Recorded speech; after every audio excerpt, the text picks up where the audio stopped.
Good morning student, class 6। आज हम आपका सब्जेक्ट हिंदी पढ़ेंगे और ये हमारे हिंदी का पार्ट नंबर 10 है। पार्ट नंबर 10 की वीडियो नंबर 1 हम इसमें पढ़ेंगे। हमारे पार्ट का नाम है पेड़ की बात। तो हम इसमें किसके बारे में पढ़ेंगे? अपने पेड़ के बारे में पढ़ेंगे। तो चैप्टर स्टार्ट करते हैं। मिट्टी के नीचे बहुत दिनों तक बीज पड़े रहे, मतलब कि मट्टी थी, उसके अंदर बहुत सारे काफ़ी दिनों तक बीज पड़े रहे। महीना दर महीना इस तरह बीत गया। सर्दियों के बाद वसंत आया, उसके बाद वर्षा की ऋतु में 1-2 महीने पानी बरसा।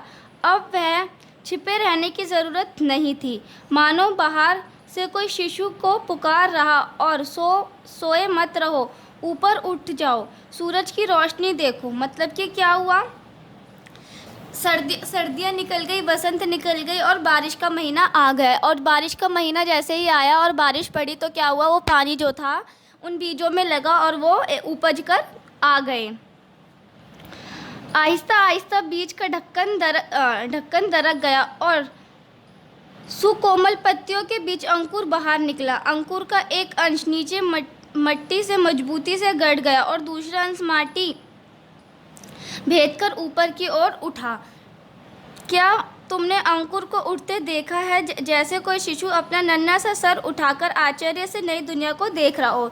जैसे कि हमारी पिक्चर में दिखाया है, इसकी जो जड़ें हैं वो किसने घेर रखी है? मट्टी ने कसकर दबा रखी है और दूसरी जो इसकी पत्तियां हैं ऊपर की तरफ उठ रही हैं। गांच का अंकुर निकलने पर जो अंश माटी के भीतर प्रवेश करता है उसका नाम जड़, और जो ऊपर से बढ़ता है उसको तना कहते हैं। जैसे कि जो मिट्टी के अंदर जो इसका हिस्सा है इसे क्या कहते हैं बेटा? जड़ कहते हैं। और जो ऊपर का हिस्सा होता है ये तना होता है। सभी गांच विराज में तन व जड़ा ये 2 भाग मिलेंगे। यह एक सभी गांच विराज में जड़ व तना ये दोनों भाग मिलेंगे। यह एक आश्चर्य की बात है कि गाल विराज को जिस तरह भी देखो, जड़ नीचे की ओर आएगी और तना ऊपर की ओर उठेगा। एक गमले में पौधे का परीक्षण करने के लिए कुछ दिन गमले को औंधा लटकाए रखा। पौधे का सर नीचे की तरफ लटका रहा और जड़ ऊपर की ओर रही। एक दिन बाद क्या देखते हैं? जैसे जैसे पौधे को भी सब भेद मालूम हो गया, उसकी पत्तियां और डालियां टेढ़ी होकर ऊपर की ओर उठ आई और जड़ घूमकर नीचे की ओर लटक गई।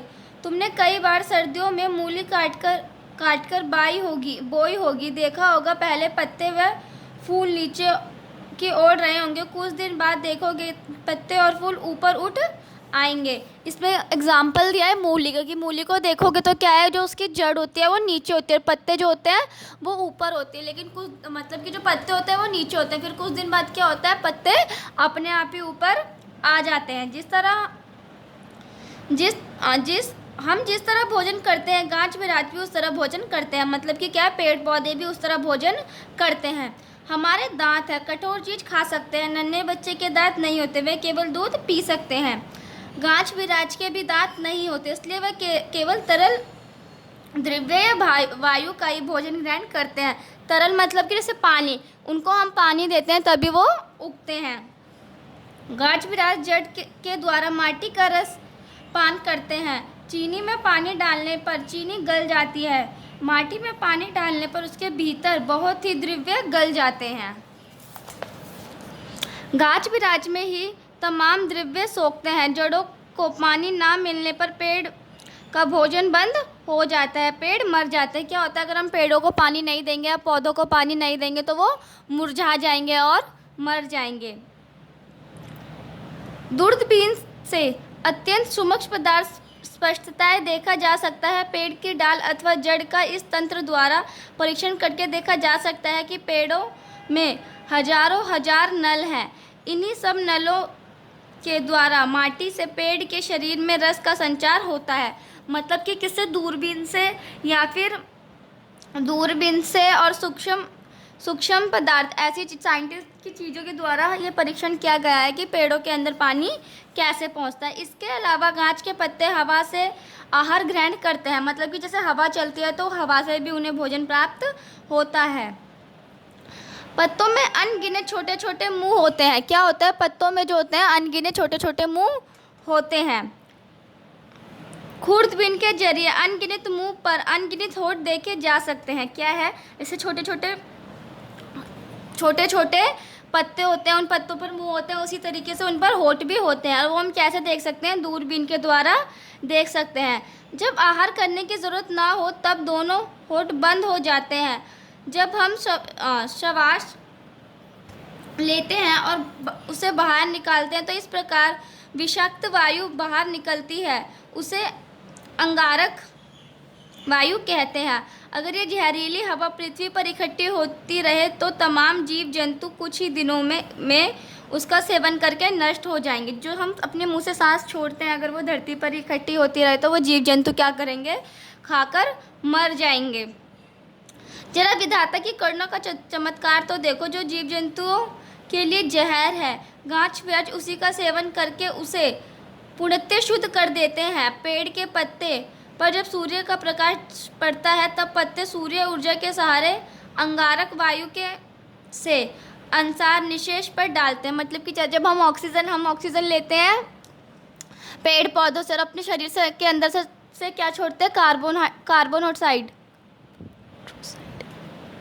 उससे क्या होता है? जो कार्बन हाइड्रोक्साइड छोड़ते हैं हम, वो पत्ते जो होते हैं उन्हें ऑक्सीजन में बदल देते हैं सूरज की किरणों के द्वारा। पेड़ के पत्तों पर तब पत्ते सूर्य ऊर्जा के सहारे निवेश कर डालते हैं। प्रकाश ना मिलने पर बच नहीं सकते। गाछ बिराज की सर्दी कोशिश यही रहती है कि इसी तरह उन्हें थोड़ा सा प्रकाश मिल जाए। यदि खिड़की के पास गमले में पौधे रखे तब देखेंगे सारे पत्ती व डालियां अंधकार से बचकर प्रकाश की ओर बढ़ रही है। वन में जाने पर पता लगेगा कि तमाम गाछ बिराज इस होड़ में चेष्टा है कि कौन जल्दी से सर उठाकर पहले प्रकाश को झपट ले। बेल लताएं छाया में पड़े रहने से प्रकाश के अभाव में मर जाएंगी, इसीलिए वह पेड़ों से लिपटी हुई निरंतर ऊपर से की ओर अग्रसर होती रहती है। अब तो समझ गए होंगे कि प्रकाश ही जीवन का मूल्य मंत्र है। अब क्या बता रहे हैं कि प्रकाश, सूरज की रोशनी ही जीवन का मूल मंत्र है। सूर्य किरणों का पारस पाकर ही पेड़ प्रज्वलित होते हैं। गाछ बिराज के रेशों में सूरज की किरणें आबाद है। ईंधन को जलाने पर जो प्रकाश व ताप बाहर प्रकट होता है वह सूर्य की ऊर्जा है। गाछ बिराज में समस्त हरियाली प्रकाश हत्याने के जाल हैं। पशु डांगर पेड़ पौधे हरियाली खाकर अपने प्राणों का निर्वाह करते हैं। पेड़ पौधों में जो सूर्य का प्रकाश सम्मिलित है वह इसी तरह जंतुओं के शरीर में प्रकाश करता है। अनाज व सब्जी ना खाने पर हम भी बच नहीं सकते। सोचकर देखा जाए तो हमें भी प्रकाश की खुराक पाकर ही जीवित है।